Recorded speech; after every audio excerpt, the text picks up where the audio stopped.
Corriente eléctrica. En un conductor metálico, los electrones se encuentran en movimiento desordenado debido a la agitación térmica.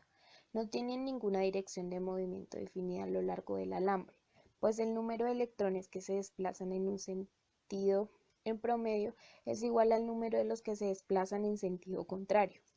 Cuando se produce una diferencia de potencial entre los extremos, las cargas negativas tienden a moverse en sentido contrario al campo y las positivas en el mismo sentido del campo.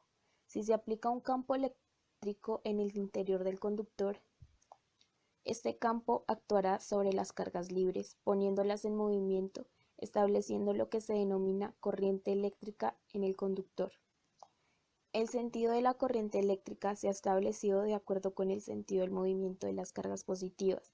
La corriente de cargas positivas que imaginamos se denomina corriente convencional, pues en un alambre metálico se tiene realmente una corriente de electrones. Se mueven en sentido contrario al campo aplicado. Fuerza electromotriz. La fuerza electromotriz, o FEM, es de energía o trabajo transformado por unidad de carga en un proceso reversible. La fuerza electromotriz se representa con la letra griega epsilon. Las unidades de voltaje o fuente de energía se dan en unidades de voltios, el cual son los julius por unidad de coulomb, por lo que cada voltio es la cantidad de energía que se requiere transportar en un coulomb, desde un punto de potencia bajo hasta uno de mayor denominación. En su contraparte, para el sistema CGS, centímetro, gramo, segundo, el voltaje se mide en statvoltio, el cual es la energía medida en hercios que se necesita para movilizar un... Fuentes de corriente. Químicos. El hecho de las reacciones químicas liberar calor o energía en reacciones exotérmicas y la liberación de la energía libre de Gibbs, donde esto se mide en las unidades de kilojulios por mol de materia. El caso más básico es cuando se deja una lámina de cobre en presencia de ácido sulfúrico, ya que estos liberan calor por unidades de kilojulios por segundo en la disociación de los ácidos de la formación de sales inorgánicas. Efecto fotoeléctrico. Es la conversión de energía solar, química o eólica en energía eléctrica. Esto se debe a que las células fotoeléctricas de un dispositivo como un panel solar dependen de las intensidades de corriente, si es intensa o débil. Efecto piezoeléctrico. Este fenómeno depende de los cristales de que son sometidos a pequeñas intensidades de corriente y presiones débiles, desprenden una energía liberada mucho más altas. Esto se encuentra en los micrófonos o altos parlantes. Potencia. La potencia de los mecanismos o de cualquier maquinaria se define como el trabajo por unidad de tiempo que se realiza en una carga, por lo cual el trabajo realizado es una carga que se hace por unidad de voltaje o FEM. Y teniendo en cuenta que la carga por unidad de tiempo es considerada la intensidad de corriente, se puede decir que la potencia de un mecanismo es la intensidad de corriente que se necesita movilizar la carga FEM y se mide en voltios o julians por segundo. Las resistencias son inversamente proporcionales a la intensidad de corriente y esto depende de varios parámetros como la longitud del material, la constante de resistividad. Por ende, la resistividad del material está dado por la constante de resistividad multiplicado por la longitud del material y dividido en el área transversal del mismo material.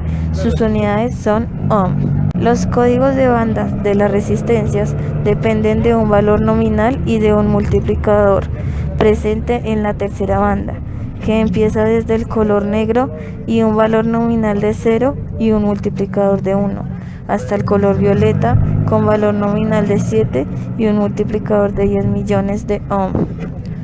Las resistividades de los materiales dependen de las densidades de los materiales y sus composiciones, ya que el cobre tiene una resistividad menor que el mercurio y el bronce.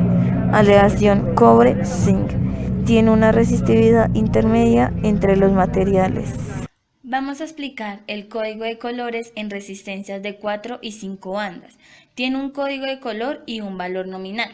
Entonces, empezamos con el color negro, tiene un valor nominal de 0 y un multiplicador de 1. El color café tiene un valor nominal de 1 y un multiplicador de 10. El rojo, valor nominal 2, multiplicador 100. El naranja tiene un valor nominal de 3 y un multiplicador de 1000. El amarillo tiene un valor nominal de 4 y un multiplicador de 10.000. El amarillo tiene un valor nominal de 4 y un multiplicador de 10.000. El verde tiene un valor nominal de 5 y un multiplicador de 100.000. El azul tiene un valor nominal de 6 y un multiplicador de 1.000.000. El violeta tiene un valor nominal de 7 y un multiplicador de 10 millones. El gris tiene un valor nominal de 8 y el blanco tiene un valor nominal de 9. Georg Simon Ohm nació en la actual Alemania en 1789, murió en Múnich en 1854. Fue un físico alemán. Georg Ohm descubrió la ley de la electricidad que lleva su nombre. Hijo de un herrero, alternó en los años de adolescencia el trabajo con los estudios, en los que demostró preferencia por los de carácter científico. En 1803 empezó a asistir a la Universidad de Erlangen, donde hizo rápidos progresos. Primero enseñó como maestro en Bamberg, pero en 1817 fue nombrado profesor de matemáticas y física en el Instituto de Colonia. La ley de Ohm es la relación de corriente medida en amperios que circula por un conductor, la cual es igual a la diferencia de voltaje entre la resistencia que encuentra esa corriente en el conductor. Esto quiere decir que para que exista una corriente eléctrica en el conductor es importante que haya una diferencia del voltaje entre dos puntos. Su fórmula es intensidad igual a voltaje sobre resistencia. Posteriormente explicaré el circuito en paralelo. Las bombillas brillan con mayor intensidad con intensidades de corrientes diferentes, ya que este no se interrumpe en caso de que se dañe o se funda alguna resistencia. El circuito seguirá funcionando. Esto obedece a la ley de Ohm, donde sus intensidades serán diferentes, pero su sumatoria debe dar 0. Este tipo de circuitos nos aporta en las edificaciones y las resistencias, ya que es de forma eficiente para un ahorro eléctrico suficiente. Aquí tenemos una protoboard, donde tenemos un circuito en serie y uno en paralelo. Voy a explicar el circuito en serie. Las bombillas brillan con menor intensidad, aquí podemos ver, brillan con menor intensidad porque la intensidad de corriente se debe repartir en las 3 resistencias, o sea, las 3 bombillas. Si se interrumpe el circuito,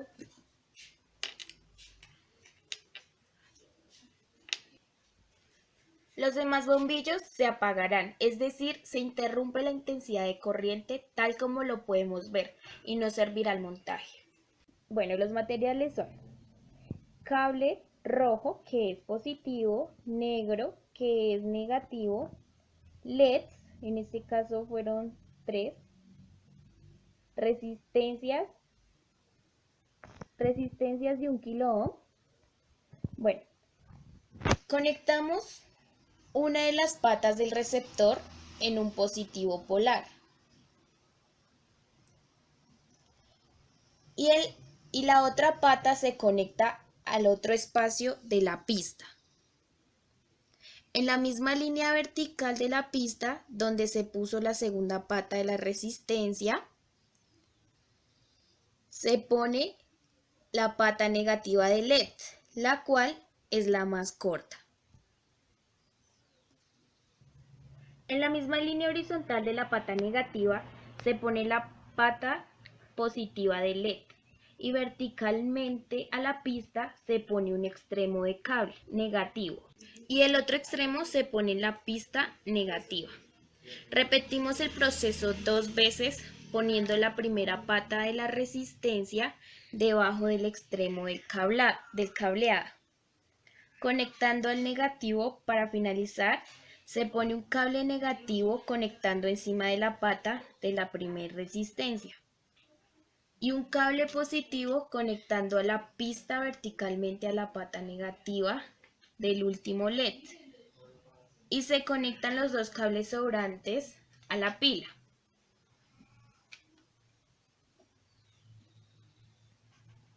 Así es como hacemos un circuito en una protoboard. La ley de Ohm comprende voltaje, intensidad y resistencia. Vamos a desarrollar estos 3 ejercicios sobre la ley de Ohm. El primer ejercicio dice: un aparato eléctrico funciona a 220 voltios y tiene una resistencia de 50 ohmios. ¿Cuál será la intensidad que circula? Sacamos los datos del ejercicio donde B es igual a 220 voltios y R es igual a 50 ohmios. Para sacar las fórmulas de la ley de Ohm vamos a utilizar este triángulo, donde nos podemos dar cuenta que para hallar la intensidad de la fórmula es intensidad igual a voltaje sobre resistencia. Sabiendo esto, podemos reemplazar los datos en la fórmula. Entonces, intensidad igual a 220 voltios dividido en 50 ohmios.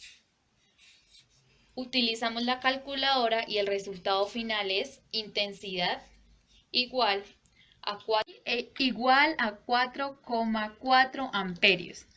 El segundo ejercicio dice así: un aparato tiene una resistencia de 10 ohmios y circula a 2,5 amperios. Determina el voltaje del aparato. Igual que en el anterior, sacamos los datos donde la resistencia es igual a 10 ohmios y tiene una intensidad de 2,5 amperios.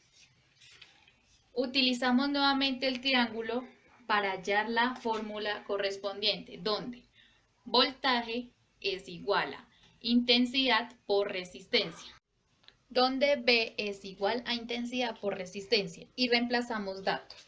B igual a 2,5 amperios por 10 ohmios. Y esto nos da un resultado de B igual a 25 voltios. Por lo tanto, el aparato eléctrico cuenta con 25 voltios. El tercer ejercicio dice así: calcula la resistencia de un electrodoméstico de 220 voltios y una intensidad de 8 amperios. Sacamos los datos que se encuentran en el enunciado. B igual a 220 voltios y igual a 8 amperios y vamos a calcular la resistencia.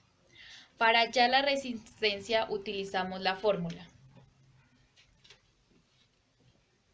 R igual a voltaje dividido en intensidad, donde R igual a 220 voltios dividido en 8 amperios. Y esto R igual a 27,5 ohmios.